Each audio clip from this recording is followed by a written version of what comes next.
Good day, ladies and gentlemen. We're here on the shores of Goat Refuge Lake, and it is getting into the first week of December.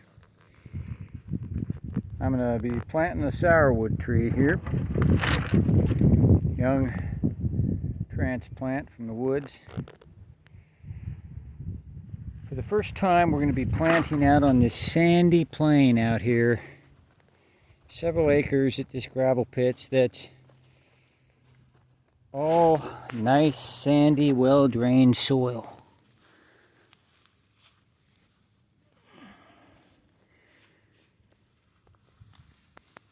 We're going to be planting the sourwoods next to the pines that are growing out here. The pines that we're retaining sourwood is known to like the company of other trees. Now, a lot of this area is going to be growing various crops, including carrots, which love sand, and more. We'll tell you about it more. So much more out here, including the hibiscus and various different trees.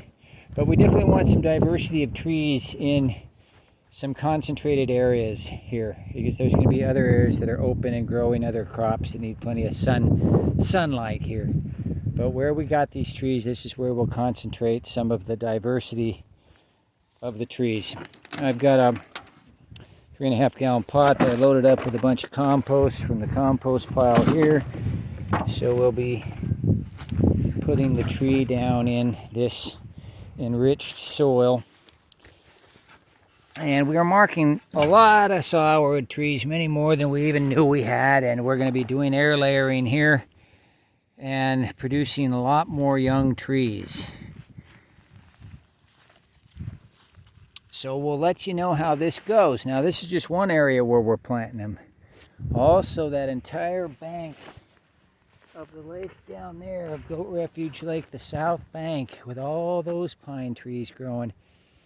It's a nice area that gets more the morning shade. So we're going to see how sourwood does with that. We got a lot of our sourwood over in the woods across the lake over here, where it looks like they get some morning sunlight, but all through the trees, filtered through the trees. These sourwoods are growing up underneath some very large pine and other deciduous trees out there. So the sourwood is well established out there, but we want to see if we can get a good establishment over on this bank and also out in these sandy flats. So it's a bit of a experiment, if you will, but we're serious about it.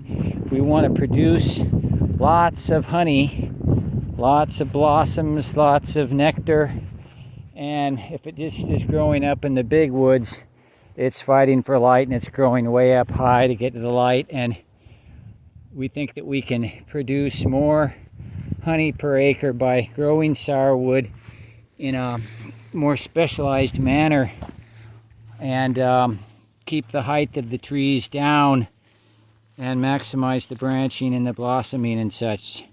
So I'm going to get to planting this, and we'll check in the future and see how things are going with our sourwood out here.